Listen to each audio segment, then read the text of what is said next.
नाज़रीन अस्सलाम वालेकुम। नून लीग से शीन लीग निकल चुकी है और नवाज शरीफ की सियासत का खात्मा हो चुका है। और इस सियासत को खत्म करने में जिस शख्स ने सबसे अहम किरदार अदा किया है वो है नवाज शरीफ साहब के अपने भाई शहबाज शरीफ साहब। और शहबाज शरीफ ने दानिस्ता तौर पर अपने भाई की सियासत के ताबूत में जो है वो आखिरी कील ठोंका है। इस हवाले से नाज़रीन मोहम्मद मालिक साहब ने कुछ अहम और होशरुबा किस्म के इंकशाफात किए हैं, जिसकी तफसीलात मैं अपने आज के इस व्लॉग में आपके सामने रखूंगा। इसके साथ ही नाज़रीन नजम सेठी साहब जो हैं उन्होंने भी नून लीग के ऊपर कुछ बिजलियां गिराई हैं और मिफ्ता इस्माइल साहब ने भी नून लीग को 1000 वोल्ट का झटका जो है वो दिया है। इसके साथ ही नाज़रीन अज़मा बुखारी ने भी साइंस के कुछ बुनियादी तरीन असूलों को तोड़ मरोड़ के रख दिया है और पूरे पाकिस्तान के पूरी दुनिया के साइंसदान जो हैं वो हैरान और परेशान हैं कि ये कौन सी थ्योरी है जो अज़मा बुखारी साहिबा ने पेश कर दी है।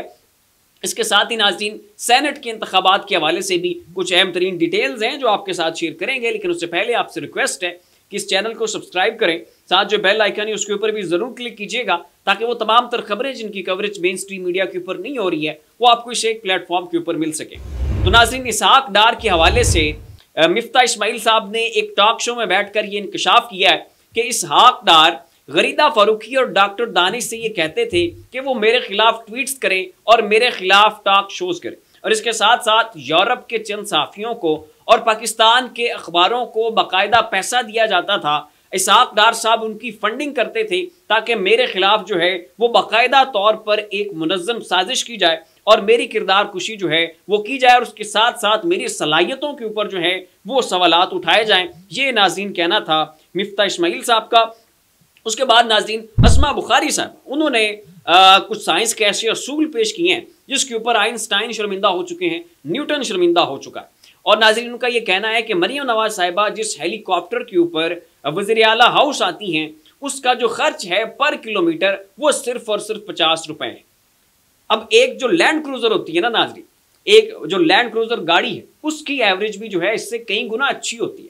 लैंड क्रूजर भी जो है नाज़रीन वो 1 किलोमीटर के ऊपर 50 रुपए से ज्यादा का पेट्रोल जो है वो जनाब डलवा जाती है और पी जाती है। लेकिन ये कोई ऐसा अजीब सा या नई किस्म का जो हेलीकॉप्टर है और उसका कोई पता नहीं किस साख का इंजन है जो कि सिर्फ और सिर्फ 50 रुपए में पूरा 1 किलोमीटर जो है वो कवर कर जाता है। इसके साथ ही नाज़रीन कुछ और भी साइंसी असूल जो हैं वो अज़मा बुखारी साहिबा ने तोड़े हैं अपने इंटरव्यू में। क्या और कहती हैं ये जनाब जरा आप सुने और सब धनते जाएं। उनका कहना था कि वज़ीर आला पंजाब मरियम नवाज एक दिन हेलीकॉप्टर से ऑफिस आई हैं, उसका खर्च 50 रुपए फी किलोमीटर से भी कम है। ठीक हो गया जी। नवाज शरीफ को साबिक वज़ीर आज़म और वज़ीर आला का प्रोटोकॉल मिल सकता है। 3 औरतें पंजाब को ठीक करने की कोशिश कर रही हैं। वज़ीर आला पंजाब मरियम नवाज ड्राइविंग सीट पर हैं और हम उनकी हेल्पर हैं। मलंग तबीयत वो इमरान रियाज ने यह कहा था कि पूरी नून लीग को शौक है कि इन्होंने इमरान खान बनना है, इमरान खान बनने की कोशिश करनी है। तो इमरान खान चूंकि कहते हैं कि मैं मलंग बंदा हूं तो ये भी जनाब कह रही हैं कि मैं मलंग तबीयत हूं, मेरे पास कोई प्रोटोकॉल नहीं, अपना घर भी नहीं, किराए का घर तलाश कर रही हूं। ये नाज़रीन उनका कहना था। अता तारड़ साहब ने भी एक दफ़ा कहा था कि मैं जनाब मेरे पास कोई एसेट्स नहीं है, मेरे पास अपना घर तक नहीं है, एक किराए के मकान में रहता हूँ और उसका किराया सिर्फ 3 लाख है। तो ये अज़मा बुखारी साहिबा भी बड़ी गरीब हैं, ये भी किसी किराए के मकान में रहती होंगी और उसका किराया भी यही कुछ जनाब 4-5 लाख रुपए होता होगा। उसके बाद नाज़रीन ये आप इश्तिहार देखिए, मरियम नवाज साहिबा ने अपना जो उन्होंने बहुत बड़ा रमज़ान पैकेज दिया है ना उसके इश्तिहार जो हैं उन्होंने न्यूज़पेपर्स में लगवाए हैं।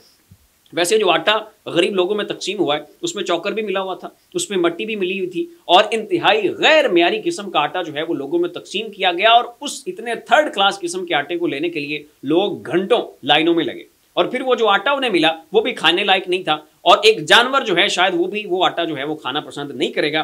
तो उस रमज़ान पैकेज के इतने बड़े बड़े इश्तिहारात जो हैं वो मरियम नवाज साहिबा ने सरकारी खर्चे के ऊपर अखबारों में लगवाए हैं। और मेरे ख्याल में क्या बल्कि सबके ख्याल में ये जो इश्तिहारों के ऊपर खर्चा हुआ है ये रमज़ान पैकेज के ऊपर जो खर्चा हुआ है ये उससे भी ज़्यादा है। तो मेरे ख्याल में मरियम नवाज साहिबा ने जो है वो इश्तिहारों के ऊपर ज़्यादा खर्चा कर दिया है बजाय उस रमज़ान पैकेज के कि जो उन्होंने गरीब आवाम के लिए दिया है। और उसमें जो आटे की क्वालिटी है वो भी जनाब पूरा पाकिस्तान देख चुका है कि कितना एक मरियम नवाज साहिबा के सीने के अंदर गरीब लोगों के लिए दर्द है और गम जो है वो महसूस करती हैं। सेनेट के इंतखाबात के हवाले से नाज़रीन एक अहम पेशरफ्त हुई है और तहरीक इंसाफ ने अपने उम्मीदवारों को जो है वो नामजद कर दिया है। किन किन उम्मीदवारों को नामजद किया ये नाज़रीन ज़रा आप सुने। सेनेट इंतखाबात के लिए तहरीक इंसाफ के उम्मीदवारों में मामूली रद्दोबदल कर दी गई है। तहरीक इंसाफ ने सेनेट में सनम जावेद को इलेक्शन लड़ाने का फैसला किया है। सनम जावेद को खवातीन की नशिस्त पर इलेक्शन के लिए मैदान में उतारा जाएगा। सीनियर पार्टी रहनुमा डॉक्टर यास्मीन राशिद आप टेक्नोक्रेट नशिस्त पर सेनेट इलेक्शन में उम्मीदवार होंगी। रहनुमा तहरीक इंसाफ मियां असलम इकबाल ने कहा है कि पंजाब की जनरल नशिस्तों पर हामिद खान और जुल्फी बुखारी उम्मीदवार होंगे। जनरल नशिस्तों पर कवरिंग उम्मीदवार के तौर पर उमर सरफराज चीमा और कर्नल रिटायर इजाज मिनहास को जो है वो नामजद किया जाएगा। बाकी नाज़रीन, इस वक्त तहरीक इंसाफ बड़ी तनकीद की जद में है और तहरीक इंसाफ के अपने वोटर्स जो हैं वो तहरीक इंसाफ के ऊपर चढ़ाई कर रहे हैं और उनका ये कहना है कि तहरीक इंसाफ जो है वो डिसिप्लिन नहीं, इनके अंदर जो है ना वो नज्म नहीं है और जिस बंदे का दिल करता है, जिस बंदे के जो दिमाग में आता है, जो जबान पे आता है वो बोल देते हैं। और एक प्रेस कॉन्फ्रेंस अगर गलत हो जाए, पार्टी का एक रहनुमा गलत बयान दे दे तो उसके बाद दो हफ्ते प्रेस कॉन्फ्रेंस करके वो जो उस एक बयान से डैमेज होता है उसको कवर करने की जो है वो कोशिश की जाती है। जो भी कोई बंदा जाके इमरान खान से मिलता है, इमरान खान से मुलाकात करके आता है, तो वो अपनी फेम के चक्कर में, अपनी पब्लिसिटी के चक्कर में मीडिया के ऊपर आके ऐसे बयानात दाग देता है जिसको बाद में फिर कवर करने के लिए तहरीक इंसाफ को मजीद प्रेस कॉन्फ्रेंस जो है वो करनी पड़ती है। वैसे असूली तौर पर यह चाहिए कि अगर कोई भी बंदा इमरान खान साहब से जाकर मिला है वो बाद में पार्टी के पास आए, पार्टी की कोर कमेटी बैठे, वो इस मामले को मिलकर डिस्कस करें, गौर व गौज करें, उसके ऊपर मुश्तरका एलानिया जारी करें और फिर मिलकर जो है उसके ऊपर प्रेस कॉन्फ्रेंस की जाए ताकि बाद में ऐसी कोई नौबत पेश ना आए, कोई ऐसा गलत बयान ना जो है वो आप दे बैठे या आपकी जबान से कोई ऐसा कलमा ना अदा हो जाए जिसके बाद जो है और जिसके सबब तहरीक इंसाफ को एक बहुत बड़ा नुकसान जो है वो उठाना पड़े। और इसके साथ ही माज़रत नाज़रीन, इसके साथ ही जो है नाज़रीन तहरीक इंसाफ के ऊपर इस चीज़ के ऊपर भी तनकीद हो रही है कि ये अपना मुकदमा जो है वो ठीक तरह से नहीं लड़ पा रहे हैं। अब इनको चाहिए था कि जो इन्हें लेवल प्लेइंग फील्ड नहीं मिली है इस मामले को जाकर सुप्रीम कोर्ट में चैलेंज करें। पेशावर हाई कोर्ट ने जो मखसूस नशिस्तों के मामले के ऊपर फैसला दिया है इसको जाकर ये पेशावर हाई कोर्ट में चैलेंज करें और मखसूस नशिस्तों के मामले के ऊपर तहरीक इंसाफ इस वक्त एक दूसरे के खिलाफ जो है वो ब्लेम गेम जो है उसका आगाज कर चुकी है। एक रहनुमा कह रहा है कि जनाब फला जमात में शामिल हो जाते तो ये हो जाता, MWM को ज्वाइन कर लेते तो ये नौबत ना आती, शिरानी ग्रुप के साथ जो है वो चले जाते तो सुन्नी इत्तेहाद कौंसिल वाली जो हमें हुजीमत का सामना करना पड़ा है अदालतों में और टेक्निकली हम नॉकआउट हो गए तो इस चीज़ का जो है वो हमें सामना ना करना पड़ता। मेरे ख्याल में ये सब की सब बातें जो हैं वो बेबुनियाद हैं। तहरीक इंसाफ जो भी कर लेती फिर भी जो है इनसे मखसूस नशिस्तें छीनी जानी थी, ये फैसला जो है वो हो चुका था। तो बजाय इसके कि एक दूसरे के ऊपर ब्लेम गेम करें, एक दूसरे के ऊपर इल्ज़ामात करें और लगाएं, इस सबसे बेहतर है कि आप सुप्रीम कोर्ट में जाएं, इन तमाम तर मामलात को चैलेंज करें और अगर आप वहाँ पे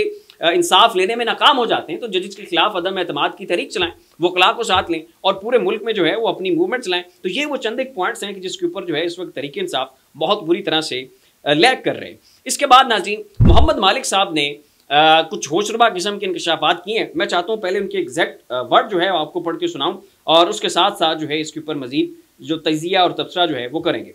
उनका कहना था कि नवाज शरीफ का हल्का जरूर खुलेगा और नतीजा बदलेगा।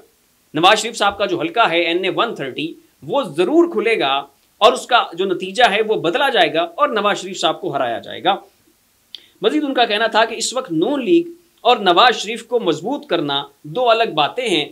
नवाज शरीफ के करीबी रहनुमा सब हार गए, एक तरह से नून से शीन निकल आई है।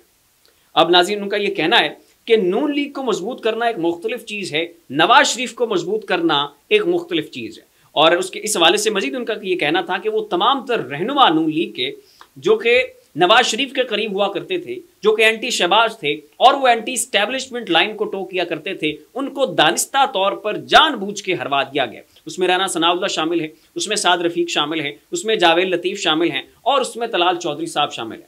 और इसके साथ ही वो तमाम तर नून लीग के रहनुमा जो हैं वो जीत चुके हैं और उनको बाकायदा तौर पर जितवाया गया है, जो कि प्रो शहबाज हैं, जो कि प्रो स्टैब्लिशमेंट हैं। तो ये नाज़रीन यहाँ पर कहना था मोहम्मद मालिक साहब का कि इस वक्त नून लीग से शीन निकाल दी गई है, किसी को पता भी नहीं चला। नवाज शरीफ की सियासत जो है उसका खात्मा किया जा चुका है और इस मामले के ऊपर जो है किसी के सर में जो है वो जूं तक नहीं रेंगी और ये मामला बिल्कुल खुश उसलूबी से हो गया है और किसी को पता तक नहीं चला। और इसमें जो सबसे अहम और कलीदी किरदार अदा किया है वो खुद जनाब नवाज शरीफ साहब के अपने भाई शहबाज शरीफ साहब हैं और उनकी अपनी बेटी जो मरियम नवाज साहिबा हैं वो शामिल है। और आप सितम ज़रीफ़ी देखें इन अपने उनके करीबी अजीज़ रिश्तेदारों की कि उनको खुद को इक़्तिदार मिला है। मरियम नवाज साहिबा को जो है वज़ारत आला मिल चुकी है, शहबाज शरीफ साहब वज़ीर आज़म बन चुके हैं। तो उन्हें इस चीज़ की कोई फिक्र नहीं है कि नवाज शरीफ साहब का जो सियासी कैरियर है उनकी जो सियासत है वो ख़त्म की जा चुकी है और उनकी तमाम तर जिंदगी जो है वो एक कमरे में मुक़य्यद होकर रह गई है। और इस वक्त नवाज शरीफ साहब की हैसियत एक रबड़ के पिस्टल से ज़्यादा कोई नहीं रहेगी। और जनाब नवाज शरीफ साहब जो हैं वो उनके जो है वो दिल में अरमान है, सफ़े मातम बिछी है, उनकी बॉडी लैंग्वेज तबाह बर्बाद हो चुकी है, उनके चेहरे के ऊपर मुस्कुराहट नहीं आती। जबकि नवाज शरीफ के भाई शहबाज शरीफ साहब और मरीम नवाज साहिबा जो हैं वो लूटपोट हो रहे हैं और खुश हैं और उनकी ज़िंदगियों में मज़े हैं और जनाब किसी को कोई गम और कोई फिक्र जो है ना वो बड़े बावजूद की नहीं है। तो फिलहाल के लिए नाज़रीन इतना ही। इसी के साथ अपने मेज़बान को इजाज़त दीजिए, अपना ख्याल रखिए। अल्लाह हाफ़िज़।